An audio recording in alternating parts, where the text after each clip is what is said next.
In the name of Allah, the most beneficent, the most merciful. Assalamu alaikum wa rahmatullahi wa barakatuh. Peace be unto you. Bismillah ar-Rahman ar-Rahim. In the name of God, the most compassionate, the most merciful. Alhamdulillahi Rabbil Alameen wa salatu wa salamu ala Rasulihi al-Kareem wa ala alihi wa sahbihi ajma'een. We begin by praising God, by thanking Him, by declaring that no God has the right to be worshipped or unconditionally obeyed except for Him. And we ask Him to send His peace and blessings upon His messengers and prophets, Jesus, Moses, Abraham, David, Muhammad, peace be upon them all, his family, companions, and those that follow. Actually, the sister took the beginning part of my speech, which was the Pact of Umrah, so I'm just going to, that automatically knocks 10 minutes off of the speech. So Imam Siraj, you're going to have an extra 10 minutes. Imam Siraj said if I cut my speech down, he'll protest. So I told him I'll just run away. So just be protesting to you all. But honestly, this topic of the history of Jerusalem, I did not choose it for myself, but it's something I feel extremely passionate about. I just want to recount to you something that took place with me as a child, and I'll never forget it. I remember the first time I went to Jordan in 1989. And my family, my parents are Palestinian, and my parents are actually Palestinian refugees. Now, as far as I was concerned, you know, we always knew of Palestine. We knew of an identity of Palestine. We had the flags in the house. Everyone knew of Palestine. I didn't realize that there was no such thing as Palestine on the modern day map until I went to school, and I was wondering, you know, whenever they had a find your country type thing, or, you know, where are you from? And I was like, why is my country not on the map? So, unfortunately, a lot of things started opening up to me, and I'm not going to make this a political speech at all, because this is about humanitarianism. This is about people being able to live in peace together, people being able to live together in harmony. And I remember going to Jordan, and my father and mother, may Allah subhanahu wa ta'ala be pleased with them both, may God be pleased with them both, they always taught us the ideals of charity. So we used to actually have a box. It was a plastic Dome of the Rock that we had in our homes, and you take the dome off, and we'd always put our charity there, extra money there, and things of that sort. So when we went to Jordan, we would give that out and distribute that to refugees. So that was their habit when they went back.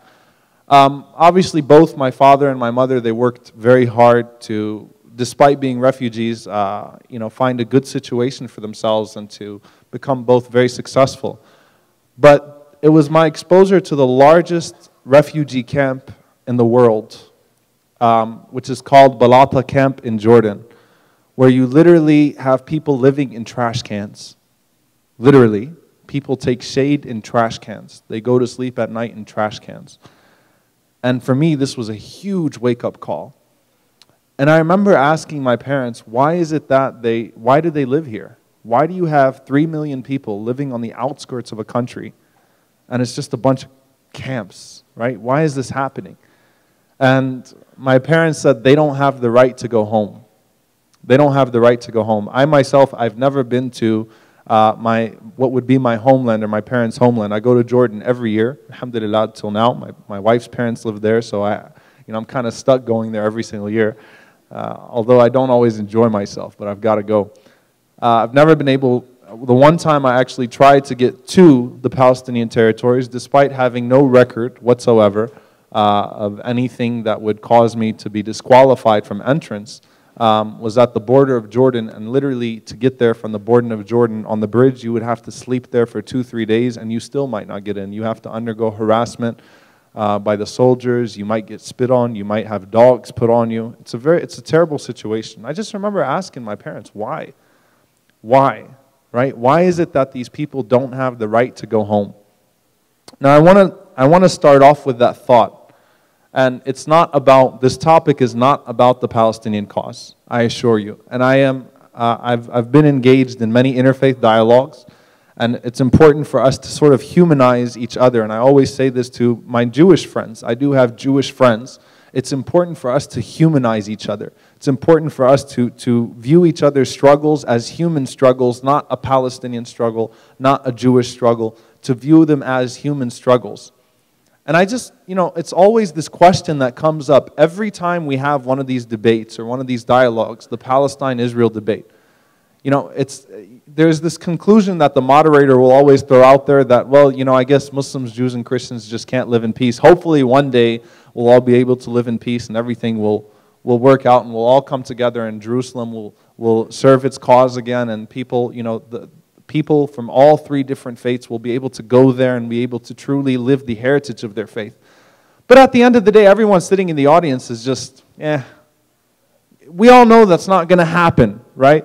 And we think it's impossible. It's impossible for Jerusalem to house people of three different faiths. It's impossible for us to live together in peace in that area. It's just impossible. And it's not. It's not. Because there was a time when Muslims, Jews, Christians did live in peace in that area. And that time actually was such a long time that if you read in history, even, I remember Rabbi Mark Snyder mentioned this. You might know him from New York, also Imam Siraj, and others will mention this, that the golden age of Jewish history came under Muslim rule. The golden age of Jewish history came under Muslim rule. Because Muslims, Christians, and Jews did live together in Jerusalem in peace. They did live together in the Palestinian territory, or whatever you want to call it. They lived in that area in peace. And it starts off with the way that Muslims came.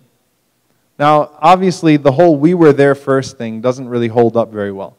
Everyone tries to play the whole "we were there first" thing. I'm not even going to talk about the who was there first. I just want to sort of talk about the history of Jerusalem under Muslim rule. The sister, may Allah reward her, talked about the second Khalifa, second Caliph of Islam, Umar ibn al-Khattab radiallahu anhu. Umar ibn al-Khattab has a very interesting story because when he came to Jerusalem, there was no bloodshed, there was no fighting.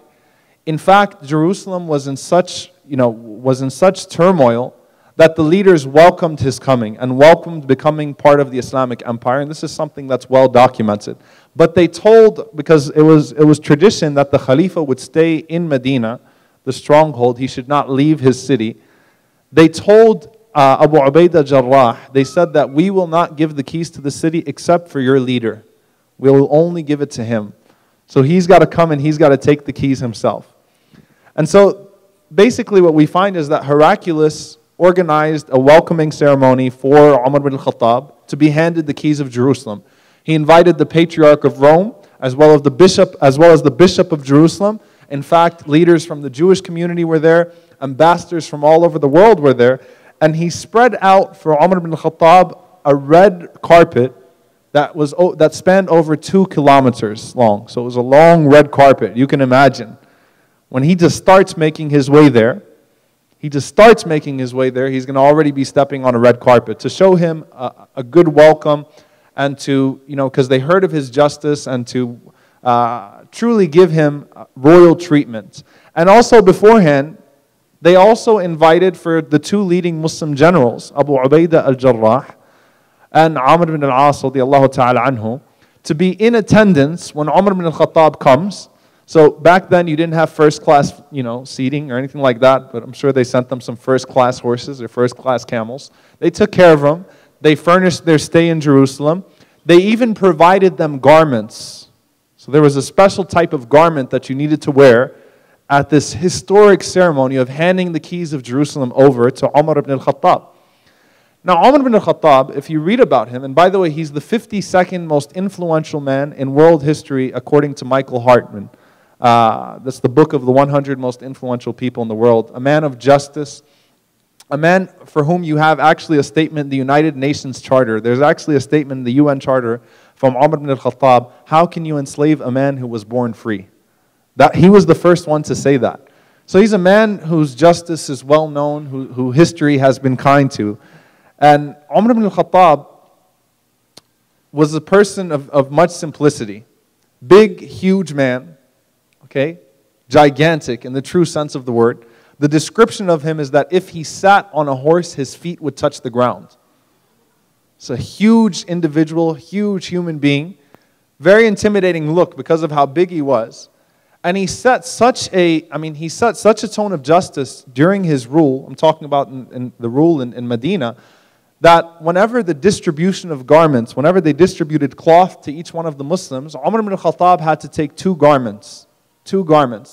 So one man actually stood up, Salman, a man by the name of Salman, actually stood up and started to question him and chastise him because he took 2 garments and everybody took 1. And Omar had to explain that, you know what, I need 2 because I'm so tall. I just couldn't, I literally had to have them stitched together or else I wouldn't even be able to cover myself adequately. And even with that 1 garment, there were 17 stitches or 17 patches that were counted in his garment on the day that he conquered, or the day that he opened. It's a better word, opened Jerusalem. Fath. He opened Jerusalem. He didn't really, there was no battle that was there. So Umar ibn al-Khattab, you know, he asked the people in Medina, he said, you know, should I go there to take the key, or is this some kind of setup or some kind of plot? Am I going to be killed? Is this a wise decision? It's never wise for the leader to leave his base. They said, you know what, for this case, it's okay. He went out there, he took with him 1 servant, and they had 1 camel, and he made a deal with the servant beforehand. He said, on the way there, I'll ride for half of the time, and you pull me, and then you ride for half the time, and I'll pull you. So they took turns, 50-50. And then Umar ibn al-Khattab, as they were approaching Jerusalem, the servant was on the camel, and he was the one pulling the camel. Not only that, but right before they got to Jerusalem, he fell into a mud puddle, so his clothes got covered in mud too. And he's pulling the servant, and he's covered in mud, and he has 17 patches in his cloth. And, you know, everyone is waiting there with their best clothes. You know, everyone is waiting there to give him this grand royal reception. Here he is walking in. He's got mud all over him. And so the servant at least tells him as they get to the red carpet, it's 2 kilometers long. He says, you know, I think we should switch now. Umar ibn al-Khattab said a deal is a deal. 50-50, it's still your turn. He said, but, you know, you're kind of going in to take over the greatest city in the world, you know. No. You stay on the camel. We'll keep walking. Umar ibn al-Khattab comes walking with the camel, and the people are waiting, and the people are standing out, and they're waiting out their windows to see who this great leader is. And they see this man coming and running with a camel with dirt all over his clothes and 17 patches.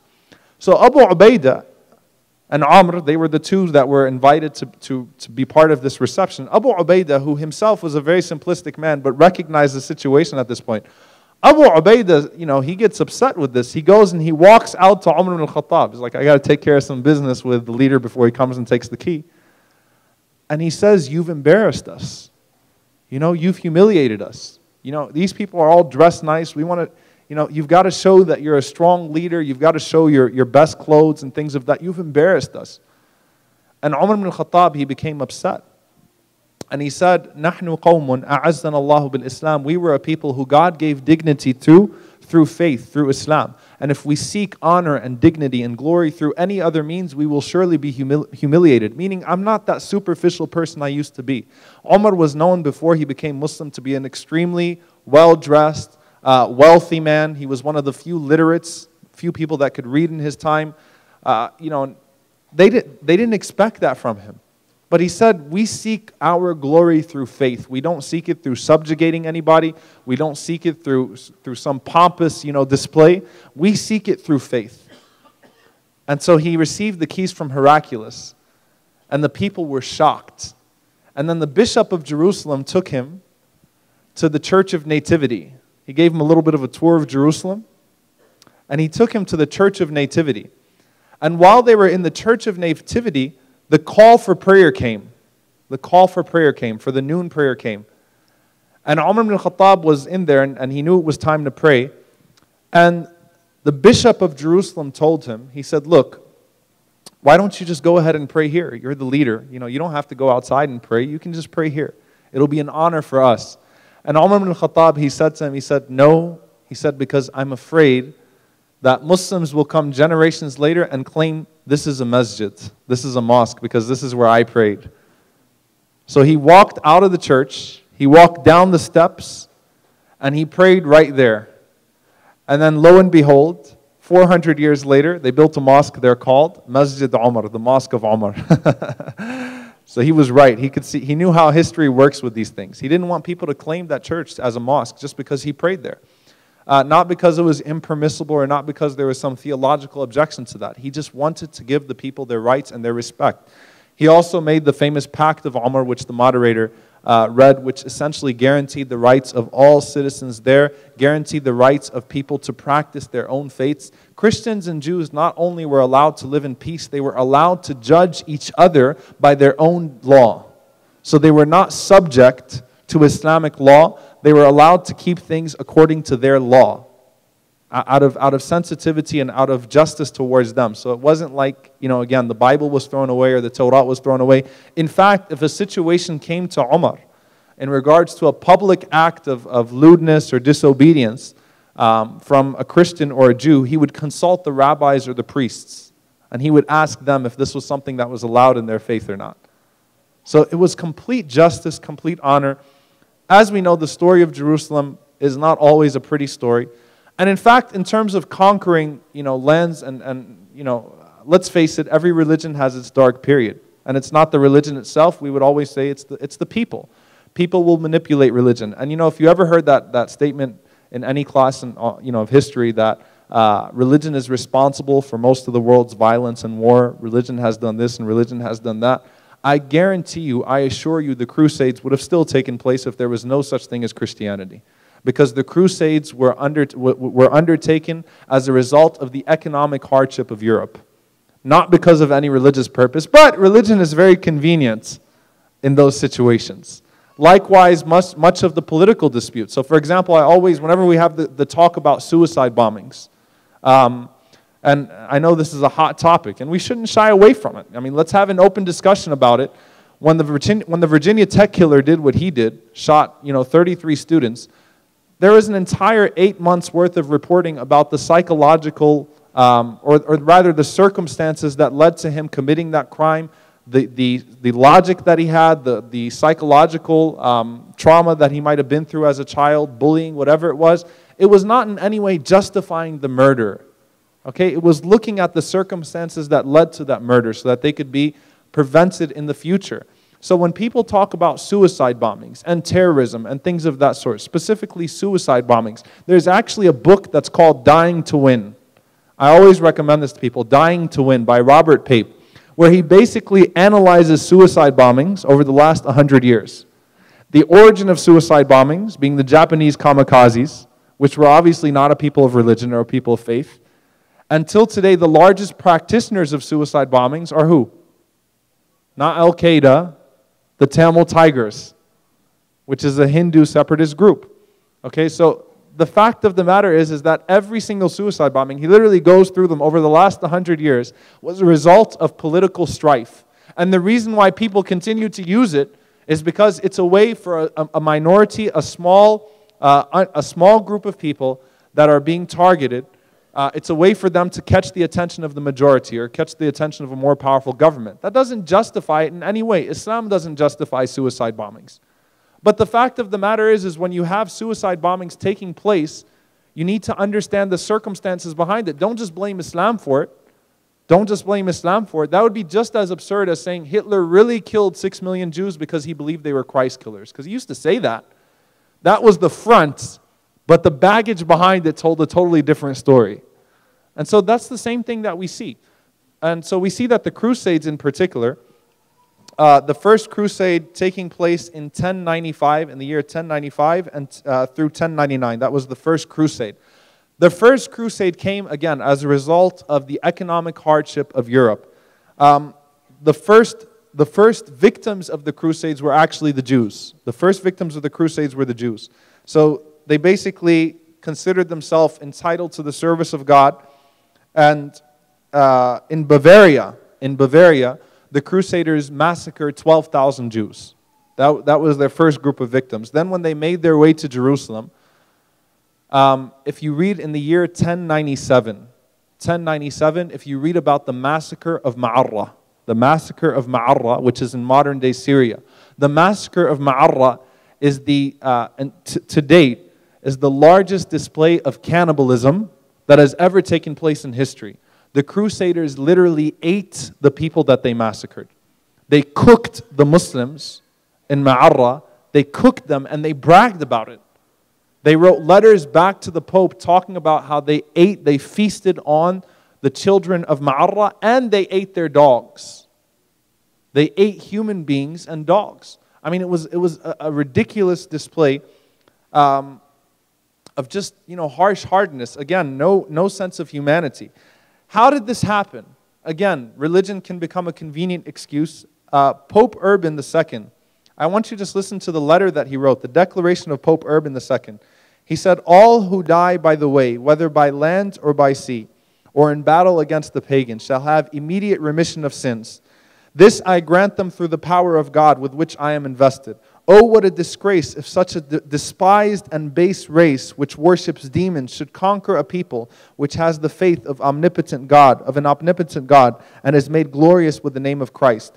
With what reproaches will the Lord overwhelm us if you do not aid those who with us profess the religion of Christianity? Let those who have been accustomed unjustly to wage private warfare against the faithful now go against the infidels and end with victory this war, which should have started a long time ago. Let those who for a long time have been robbers now become knights. Let those who have been fighting against their brothers and relatives now fight in a proper way against the barbarians. Let those who have been serving as mercenaries for small pay now obtain the eternal reward. Let those who have been wearing themselves out in both body and soul now work for a double honor. Behold, on this side will be the sorrowful and poor, on that the rich, on this side the enemies of the Lord, on that his friends. Let those who go not put off the journey, but rent their lands and collect money for their expenses. And as soon as winter is over and spring comes, let him eagerly set out on the way with God as their guide. Let him murder every Saracen and pagan worshipper, whether he is a man, woman, or child, or old man, or monk." Can you imagine if the Pope wrote that letter? Now, when Pope Urban II wrote that letter, it was signed into law in Europe that anyone who would join the Crusaders would be forgiven for their debt, would be forgiven for past crimes, and would be given a salary, and their families would be taken care of. And they would also attain the eternal reward of the hereafter, and they were basically absolved of sins. They would be forgiven for anything that they did.